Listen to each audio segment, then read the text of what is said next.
فاحنا شو نريد؟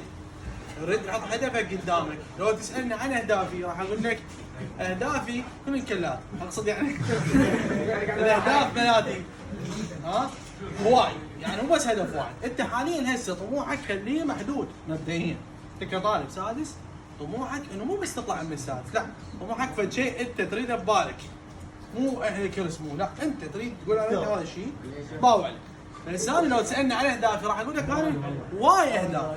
من ضمن الاهداف اللي حققتها وصلت قلت لك انه قدرت اغير هاي النظره اللي الطلاب ماخذتها على مدرس الرياضيات وعلى الرياضيات وعلى شيء. بديت اكسب هذا الشيء، وعلى هالاساس اكيد اكو مكافآت، اكو شغلات تحفيزيه.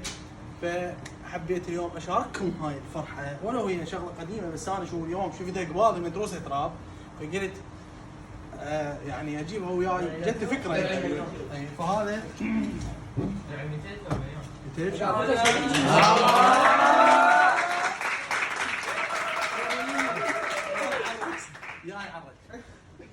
هذا انا صار لي تقريبا سنه وشوي يمكن من استلمته. اتذكر من 1,400,000 هيك شيء، اتذكر استلمته كان.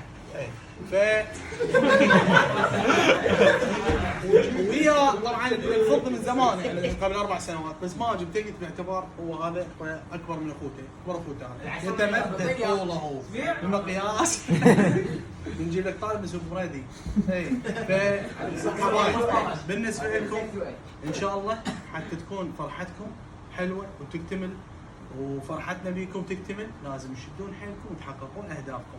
هذا لو تسالني قلت لك هذا هدف بسيط من اهداف البقيه، يعني اظل اني اطمح وان شاء الله ان شاء الله على 10 مليون. اوكي، من ضمن الطموحات. طموح اخر ان شاء الله راح تفاجئون فيه،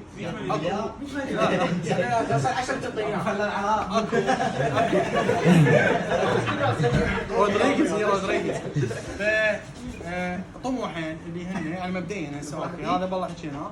الثاني اكو روايه دا اكتبها ان شاء الله، بس تكتب راح تتفاجئون بها، اضافه الى كتابين نفسيين كتابين راح يفيدنكم كلش هواي بالفتره الجايه راح ينزل. فكل التوفيق لكم ولي. اللي يحب يطق وياه صوره واحده هذا موجود. يحب ياخذ وياه؟ بعد درعت 3 ملايين وين؟